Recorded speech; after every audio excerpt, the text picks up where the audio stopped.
You went from having something that's fairly like recurring and repeatable, and you kind of know what's coming in the door every single month, to something that's more project based, higher end, bigger bids, bigger dollar amounts. Yeah, it's bigger tickets, but yeah, I have like the year I started House Call Pro, I have this memory of having all the bills. I would send the bills to the mowing customers once a month, and I had like 70 letters strewn out about across the basement floor. So talk to me about training.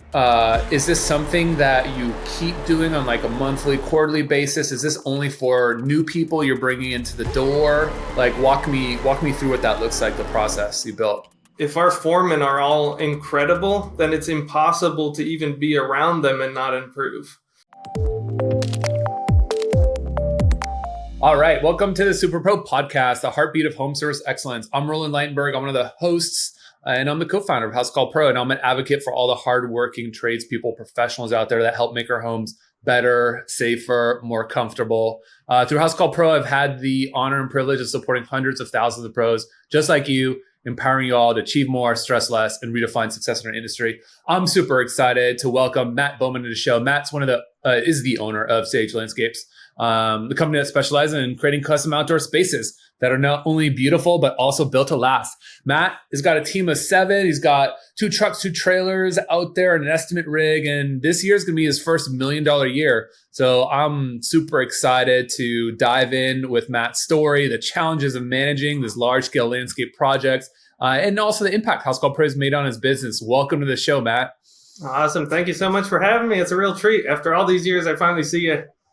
That's awesome. No, we're definitely grateful to have you. You've got a really interesting founder story. What was the founding story of Sage? How did you start the business? Been 5 years. Tell me a little bit about that. Yeah, it's been longer because I didn't have a CRM when I first started. But I basically got like the story of how I came to Oregon in the first place is one thing, because I basically started a business right out of college in New York where I grew up. And obviously working outside, the seasons are incredibly short and you're battling the snows. And I just like was not enamored with being a snowplow guy. I never really wanted to be that. I was more into the gardening, the plants, the design. So I ran a business there for a summer or 2, I guess. And then I was just chasing that sunshine. So as the season wrapped up there, I just started applying to jobs all down the West Coast. And I didn't have a vehicle to even get me out here. So my buddy Travis gave me his car, like totally free, just signed it over to me. And 30 miles into the trip, the muffler blew up and the whole exhaust system fell on the ground. So I scrapped it and bought a train ticket and moved out to Washington, is where I started my landscape journey on the West Coast. But basically with a suitcase, I came out here and then kind of worked up through some of the landscaping companies. Yep. Eventually landed in Portland.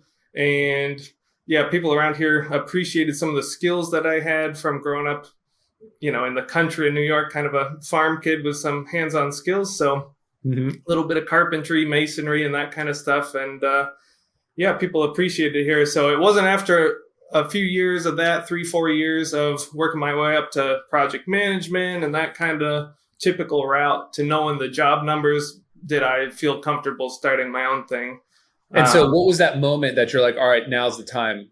Well, it basically was someone I had been doing weekend work for retired, basically. And he's like, I've got this mowing list. So he's got 60 odd customers. So year 1 as a solo op, got that up to 70 odd customers. So I was working a full-time job as a project manager and then cutting 70 houses afternoons and weekends.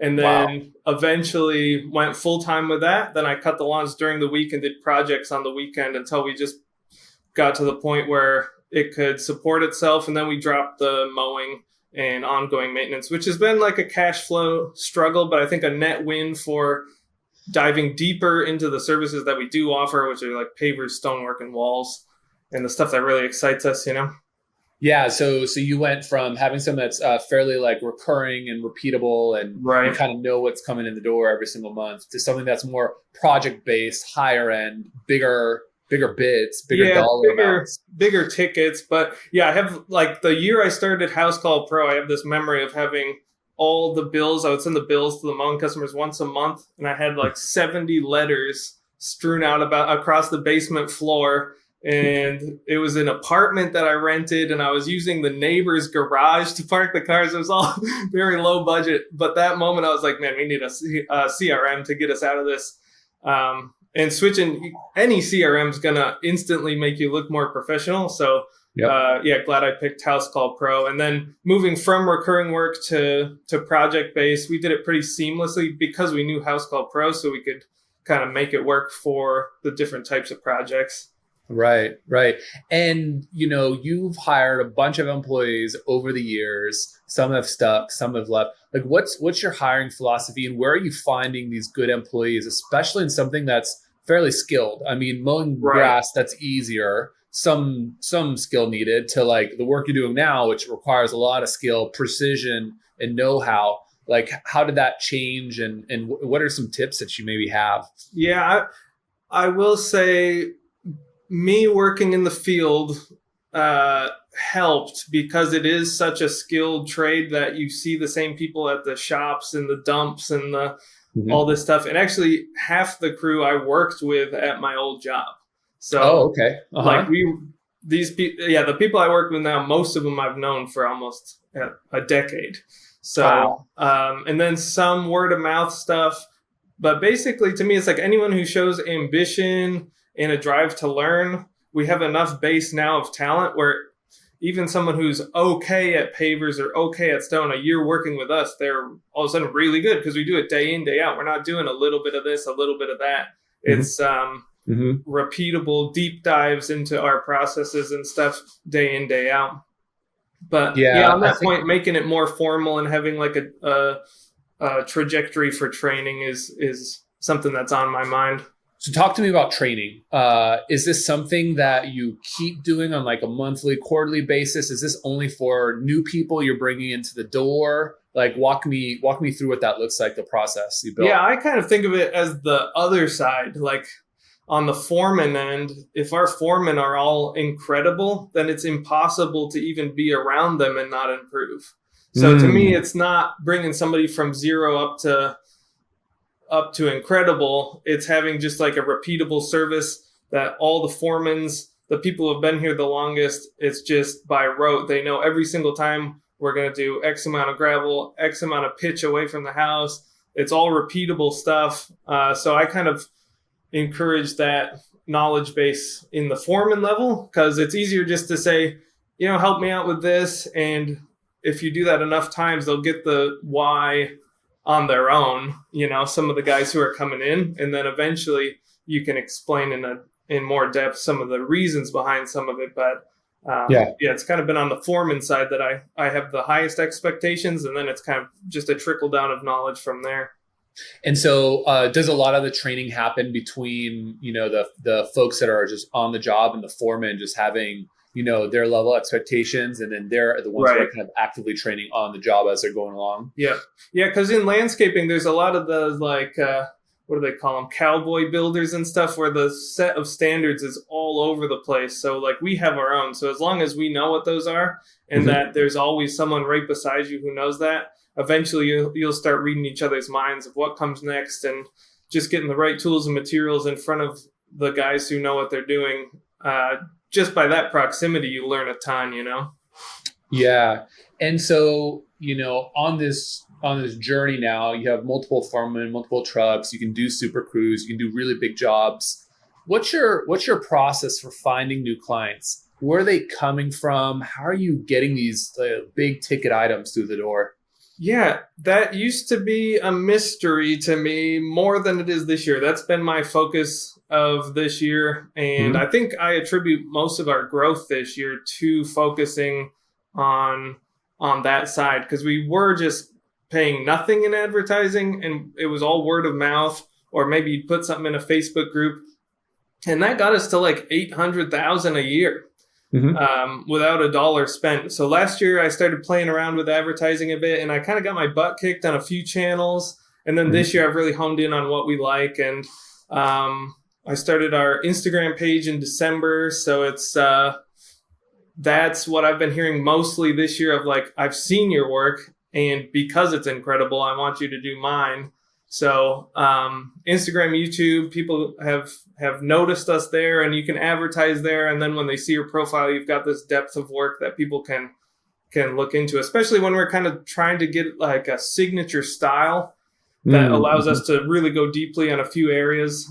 This year it's been flagstone and some unique stone features and things. But at the end of the day, we just want people outside enjoying their landscape. So it doesn't matter as much to us what it is. It just has to be something we're good at and something that's engaging for the homeowner. And them being able to see examples of the stuff that we've done in the past, I think helps a ton. So we're at sagelandscapes.pdx on Instagram, and that's honestly driven a lot of both organic and some paid client acquisition on that side.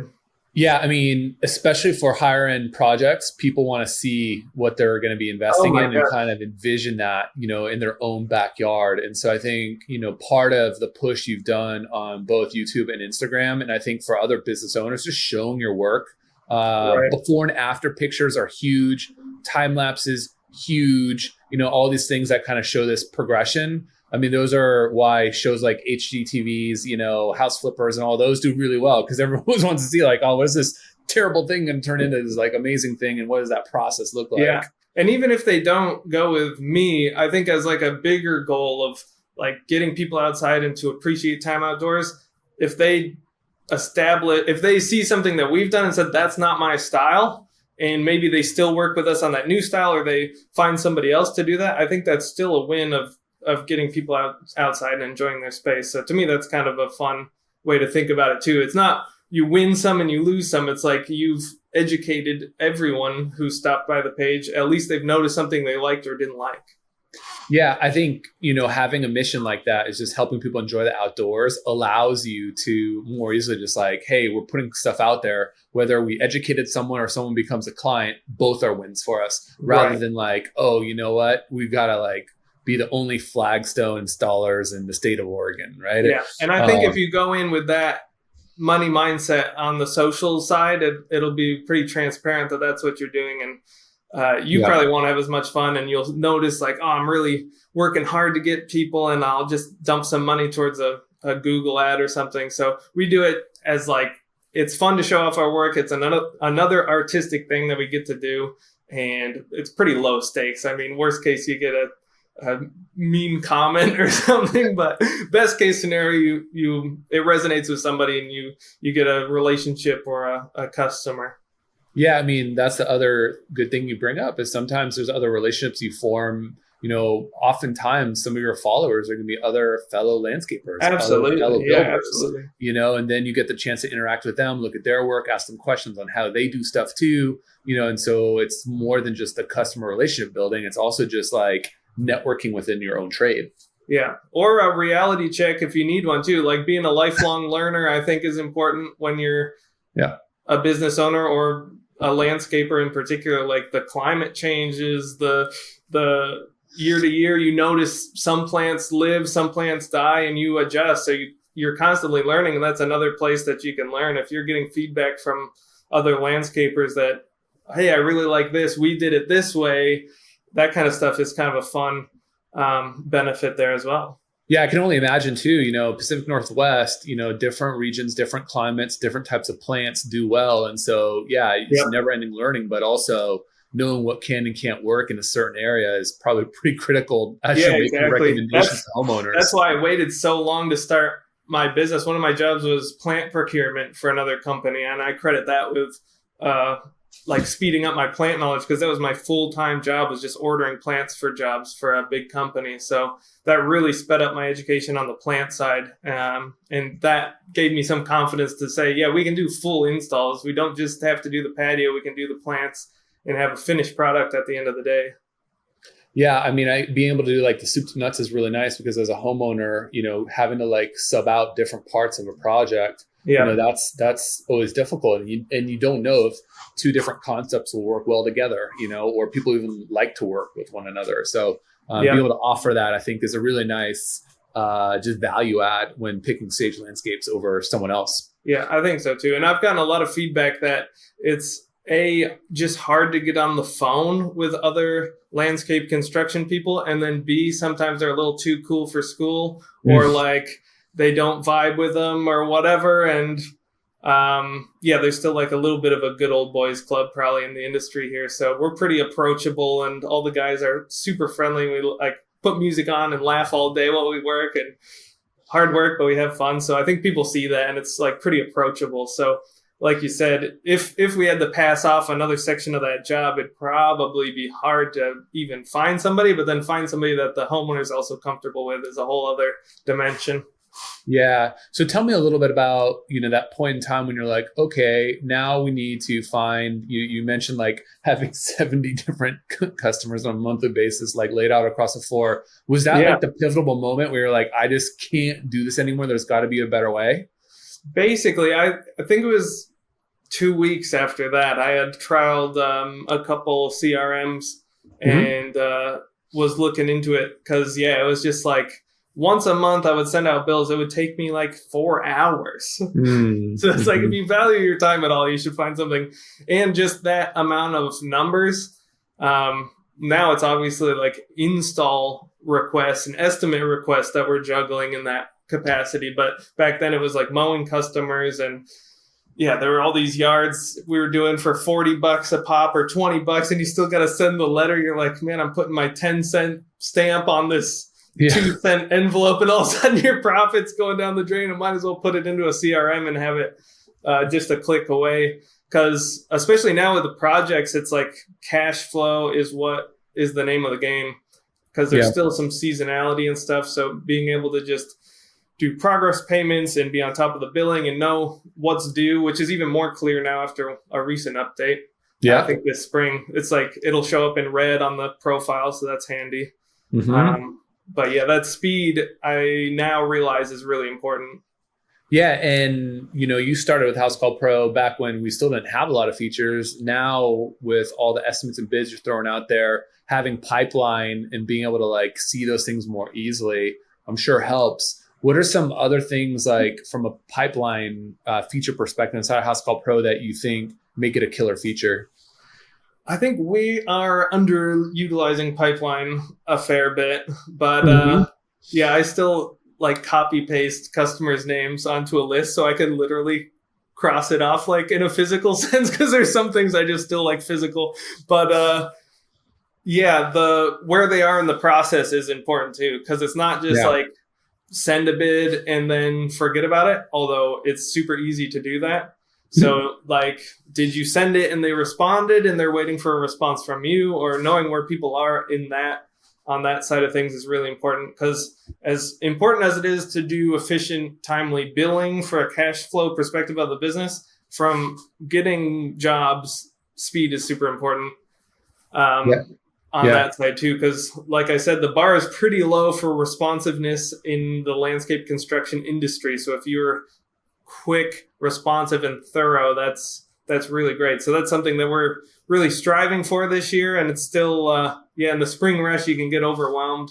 And right now we're having a weird fall rush. Everyone's trying to get stuff done before winter. So it's really easy to forget who you said what to, or did you send them this? So knowing where they are in that process is important.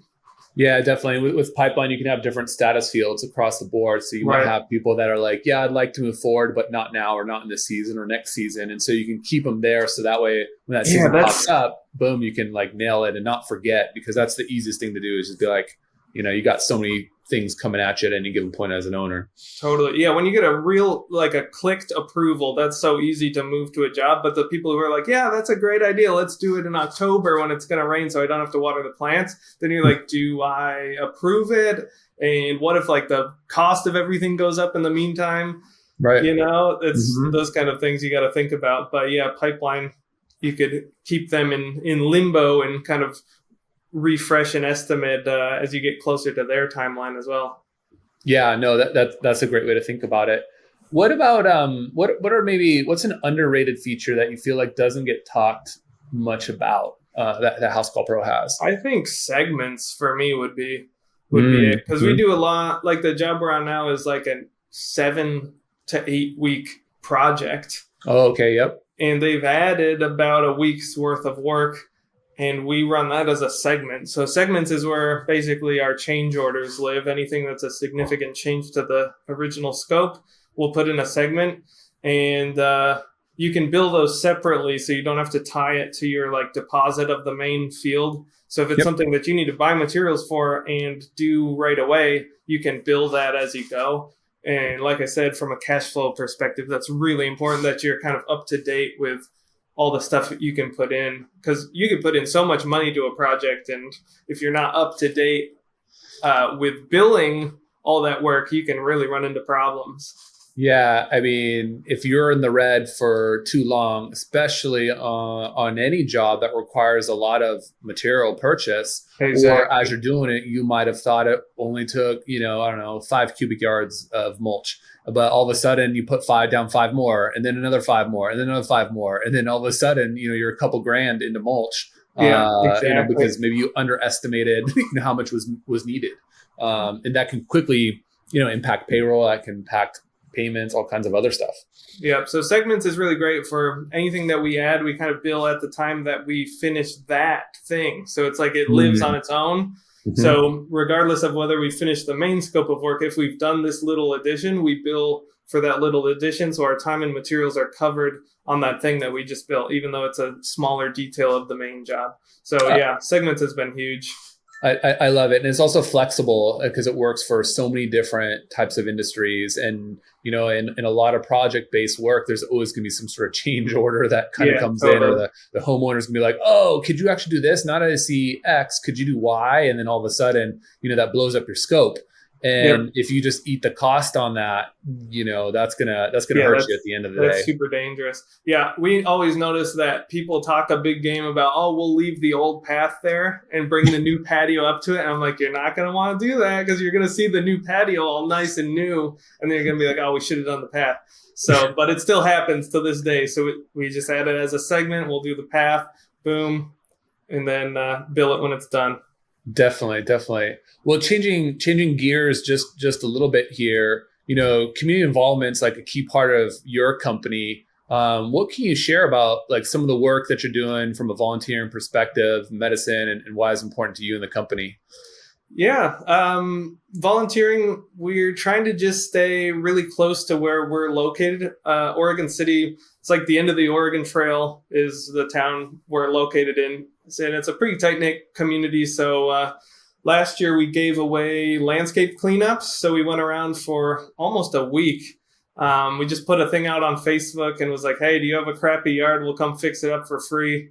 No questions asked kind of thing. And we hit, maybe 8-9 houses. And some of these were like 5-acre properties. And we brought like skid steers and stuff and made burn piles and organized stuff. People were crying, and it's just like a really easy feel-good thing as the season's kind of slowing down.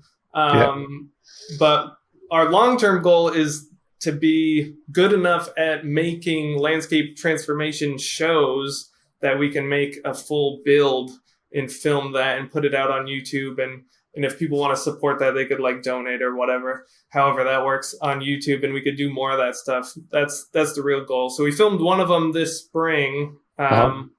We just filmed the final like a week or two ago. So we'll probably release that late fall or something on our YouTube channel, but it's like a show format, like 25 minutes, start to finish landscape transformation. Those are really fun. And I think too, for the local community, giving back like that also helps get your name out there in a very good way. And for pros that also don't know, when you're doing stuff like that, you can write all of that off as like a marketing expense, so like all the payroll, if you're renting skid steers, like those aren't cheap. And so those are all marketable expenses that you can write off as well. Yeah, I think we went a little too hard in the paint volunteering last year. We should have kept an eye on our winter finances before diving in, but it makes you feel good and it's kind of irresistible. And the interesting thing that came from it was we got a lot of good reviews and stuff. Mm-hmm. People like found our page on Google and mentioned mentioned our name. They did this and this for me. And so that was a great way that they could kind of show appreciation our way too. So it was like a win-win for us. It felt really good. Kept the guys busy another week that we were about to shut down before Christmas. And we did a bunch of landscape cleanups that people really enjoyed. Oh, that's awesome. Well, one thing that a lot of new House Call Pro users come in, they're like, well, what should I get started with? Or what's like an important feature? What's something that you would like rewind the ticker tape like 5 years ago, 4 years ago? What's something you would tell young Buck Matt, building out Sage landscapes that he would need to start using right out of the gate that maybe you didn't do, but now that you know, you know. Yeah, well, I guess it's been a work in progress, but price book for me is the main, like that's where you live and die. So if you're wrong on your price book, then you won't have speed at your estimates, or your estimates will be fast but inaccurate, and then you won't have profit. So if you're doing flat rate, your price book has to be really good. And I basically modeled mine on a restaurant I worked for during the end of the landscape season in New York. And they called it basically their PARs, is like on a normal day, how much does this plate of food cost? Like what's the weight in materials? How long does it take to make? How many people are normally in the restaurant on that given day? And that's your PAR. So you hit that as your kind of median, and then you adjust that up or down based on access or things that you kind of red flags you may notice on the property and stuff. So that's how we've set up all of our pricing, is based on, hey, when we build a paver patio, how much can we get done in a day? And how much does that cost us? And extrapolate from there. And there's obviously some efficiency in bigger areas and stuff like that. But I put a ton of work into the price book the last 2 years. And I think that's really paying off, is we've just narrowed down our margin of error to almost nothing. I think building out a price book takes some experience and knowing what you can do with your crew and how fast. So building it from day zero is sometimes hard, but I would say that within any given standard set of situation, you've got your distribution curve and the job's going to fall somewhere in there. Exactly. And, you might be over on some jobs and under on others, but if you do that job 100 times, you got to price it out in a way that you're going to be making the profit that you expect to be making. But I think the efficiencies you gain is the faster pricing. Customers feel like it's better aligned and you're not gouging them with anything, totally. And I think it's a lot easier to sell something when you can tell a customer, hey, it's just going to cost X or Y, versus, I don't know, it could take a week, could take 2 weeks. Absolutely. It's $50 an hour. And then all of a sudden it could be like a $2,000 project or a $10,000 project. And you're like, well, that's a big difference. And what I figured, like if I rewind to when we were doing maintenance, say you did, we did cleanups, basically. It's either a half day or a full day. There's nothing in between. And maybe you're slightly less than a half day. Well, guess what? You're getting a really thorough cleanup, and it's going to be a half day. So we could price out our labor at least. So then the margin of error was slim. But basically any service, you're only going to be wrong once and then update the price book. Just don't be afraid to get in there and meddle, because it's still, if you go to like pay for a formal education in estimating or something, you're going to spend money. Just be wrong once.